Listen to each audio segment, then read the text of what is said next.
Hi friends, Mirai cinema చూసిన ఇప్పుడే 2 hours 40 minutes ఉన్నట్టుంది. జియో హాట్‌స్టార్‌లో చూసిన. సినిమా బాగుంది. విజువల్‌గా అయితే చాలా బాగా వచ్చింది. ప్రతి విషయాన్ని విజువల్‌గా ఇప్పుడు ఆహ్, సి పర్టిక్యులర్‌గా డైరెక్టర్ అండ్ సినిమాటోగ్రాఫర్ ఇద్దరు ఒకళ్ళే కార్తీక్ కాబట్టి విజువల్‌గా అతను బాగానే తీస్తాడని తెలుసు. కాకపోతే సినిమా మీకు ఎక్కడా బోర్ కొట్టదు. ఎస్పెషల్లీ ప్రతి డివోషనల్ దైవత్వానికి సంబంధించిన టచ్ కవర్ చేయడం కన్విన్సింగ్‌గా సెట్ చేయడంలో డైరెక్టర్ సక్సెస్ అయిందని చెప్పొచ్చు. ప్రతి ఇంకా వచ్చేస్తే బీజీఎం కూడా చాలా బాగా సెట్ అయింది. సాంగ్స్ ఒక్కటి ఉంది అంతే.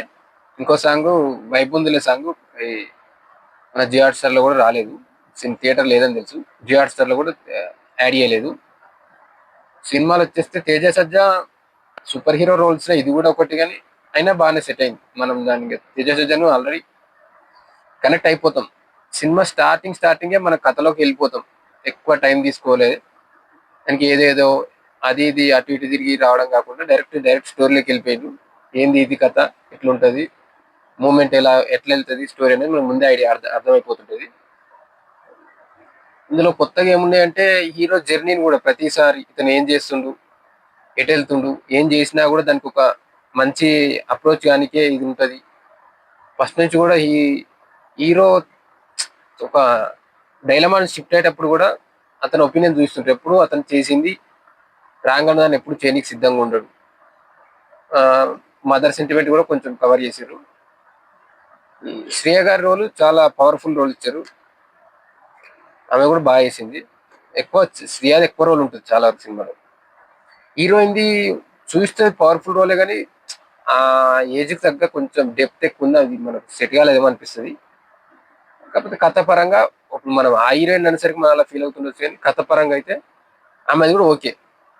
భారీ యాక్టింగ్ ఉన్న స్కోప్ కాకపోయినా ఓకే ఆమెది కూడా. ఇక ఇది ఇంకెవరు ఉన్నారు, జగపతి బాబు జయరాం, ఎవరు ఇంకా ఇద్దరు ముగ్గురు ఉంటారు క్యారెక్టర్స్. వాళ్ళది గెటప్ సీన్ కానీ ఇంకా హీరోతో ఉండే కొన్ని క్యారెక్టర్స్ కానీ అవన్నీ బాగానే సెట్ అయినాయి.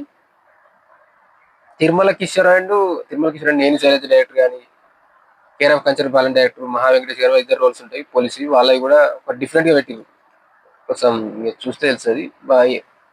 ఎక్కువ భయపడే పోలీస్ తత్వంలో క్యారెక్టర్ కానీ అయినా చేజ్ చేసేది, హీరోని చేజ్ చేసే సీన్లు ఉంటాయి. అవి కూడా బాగానే సెట్ అయినాయి. ఫైట్స్ బాగా కంపోజ్ చేశారు. ఎక్కడ ఇది చాలా విషయాల గ్రాఫిక్స్ కానీ గ్రాఫిక్స్ లా ఫీల్ రాదు మనకు. మంచి వాల్యుబుల్ గా ఉంటది అన్నట్టు. ఏ సీన్ కూడా మనకు ఎందుకు తీసేయాలి అన్నట్టు అనిపించేది. ఎప్పుడైనా కథ నుంచి బయటికి వెళ్ళే సిచ్యువేషన్ వస్తుంది ప్రతిసారి ఒక స్టెప్ మంచి పాయింట్ లాగా అనిపించి మళ్ళీ మనం ఇన్వాల్వ్ అయిపోతుంటాం. 2 hours 40 minutes దాకా ఉన్నట్టుంది స్టోరీ. అయినా కూడా దాన్ని ఇక్కడ మనం డివేట్ కాకుండా చాలానే కవర్ చేశారు. ఇంకోటి మంచు మనోజ్ యాక్టింగ్ కూడా బాగానే ఉంది కానీ అతనికి ఇంకా యాక్టింగ్ స్కోప్ ఉంది, ఎందుకో మరి యాడ్ చేయలేదు.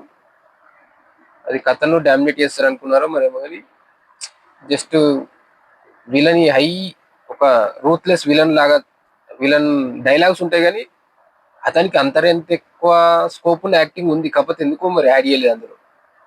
ఆయన రేంజ్ కు ఆయనది కూడా పర్లేదు. ఫైట్స్ కంపోజిషన్ అదంతా బాగానే ఉంది. ఇంకా మనం మిగిలిన చేస్తుంది గ్రాఫిక్స్ గుడ్. ఇంకోటి డైరెక్టర్ ప్రొడ్యూసర్ గురించి చెప్పుకోవాలి. డైరెక్టర్ మనకు కార్తీక్ ఘటన. ఇంతవరకు ఈగల్ సినిమా చూస్తుంటే మీకు తెలిసి ఉంటుంది. Scene by scene to scene చూస్తుంటే మనకు బాగానే ఉంటుంది. కాకపోతే ఫుల్ సినిమానే కొంచెం క్లమ్జీగా అనిపిస్తుంటది. ఏంటి ఎటు పోతుంది స్టోరీ అన్నట్టు. అందులో ఇది లేకుండా ఈ సినిమాలో మిస్టేక్ లేకుండా చాలా వరకు కవర్ చేసింది. ఎట్లా అంటే మనం చూస్తుంటే ఆ ఇది ఓకే దీంతో లింక్ అప్ ఇంటర్వ్యూకి అయింది అన్న ఫీలింగ్ ఉంటుంది. ఇక్కడ మనం డిబేట్ గా ఇంతవరకు జరిగిన మిస్టేక్స్ జరగకుండా చాలా కవర్ చేసుకున్నారు. అది చాలా అప్రిషియేట్ చేయాల్సింది. అతని హార్డ్ వర్క్ చాలా కనిపిస్తుంది ప్రతి చోట. సినిమాలో ఎక్కడ ఎఫర్ట్ ఎంత పెట్టిరని మనకు తెలిస్తూనే ఉంటుంది. ప్రతి సినిమాటోగ్రఫర్ కానీ డైరెక్షన్ కానీ ఇక్కడ చాలా రిస్క్ తీసుకుని ప్రతి షాట్ తని క్షుణ్ణంగా డీటెయిల్ గా ఎక్కడెక్కడ ఏ వర్డ్స్ ఎంత యూజ్ చేస్తారు ఒక పర్టికులర్ దేనికైనా. ఒక ఫర్ ఎగ్జాంపుల్ చెప్పాలంటే ఇప్పుడు ఒక ప్లేస్ లో అమ్మవారి టెంపుల్ ఎక్కడ ఉంటుంది, దాని ప్రాముఖ్యత ఏంది, దాన్ని ఎట్లా వాడిరు, పూర్వంలో ఎట్లుంది, ఇవన్నీ కూడా వాళ్ళు కొంచెం కొంత ఇన్వాల్వ్ చేసే ప్రయత్నం చేశారు. అదంతా కూడా బాగుంది. డైరెక్టర్ బాగానే ఎఫర్ట్ పెట్టారు సినిమా మీద. అలా చాలా దీని మీద రీసెర్చ్ చేసిన అయితే అర్థమవుతుంది చూస్తుంటే మనకు. ఇంకా అన్ని అన్ని ఓకే. హీరో ప్రొడ్యూసర్ గురించి చెప్పాలి. మనం పీపుల్ మీడియా ఫ్యాక్టరీ అంటే చాలా వరకు ఫెయిల్యూర్ లో ఉండేసరికి మనం దాన్ని ఏమో ఇది హిట్ అవుతుందా, చాలా వరకు నెగిటివ్ వైబే వచ్చింది సినిమాలో. కాకపోతే సినిమా చూసినాక సినిమాలో ఒక 5-10 మినిట్స్ మనం ఇన్వాల్వ్ అయిపోతాం. సినిమా అలా ఏం లేదు, బాగుంది. ప్రతి సీన్ మనం ఇది ఆల్మోస్ట్ హిట్ మూవీ అనే ఫీల్ మిగిలిపోతాం. సెకండ్ హాఫ్ కూడా చాలా బాగా కవర్ చేసింది. ఎందుకంటే ఫస్ట్ హాఫ్ దాకా తీసుకొచ్చే స్టోరీ అయిపోతుంటది, ఇంకేముంటది అనే ఫీలింగ్ మనకు వస్తుంది. సెకండ్ హాఫ్ కూడా చాలా కవర్ చేసింది.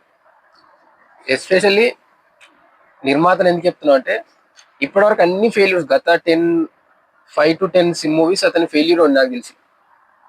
Last recent past movies. ఇప్పుడు ఇది సక్సెస్ అయ్యేసరికి అతను కొంచెం వాళ్ళకి బూస్టప్ లాగా ఉంటుంది. నెక్స్ట్ రాజ్యసభ ఇది ఉంటుంది కదా, అందుకని నేను అంటున్నాను. ఓకే. ఫైనల్లీ నాకైతే నా మూవీ ఏంటంటే, నాకు ఎక్కడ జనరల్ నాకు చాలా సినిమాస్ ఎంత హిట్ అయిన మూవీస్ అయినా ఓకే పర్లేదు అనే ఫీలింగ్ వస్తుంది. కాకపోతే ఇది బాగుంది. మీరు కూడా చూస్తే మీకు తెలుస్తుంది. మీ ఒపీనియన్ ఏంటో కూడా చెప్పండి. Please subscribe, share, comment and compulsory subscribe చేసుకోండి మనకు. Okay, thank you.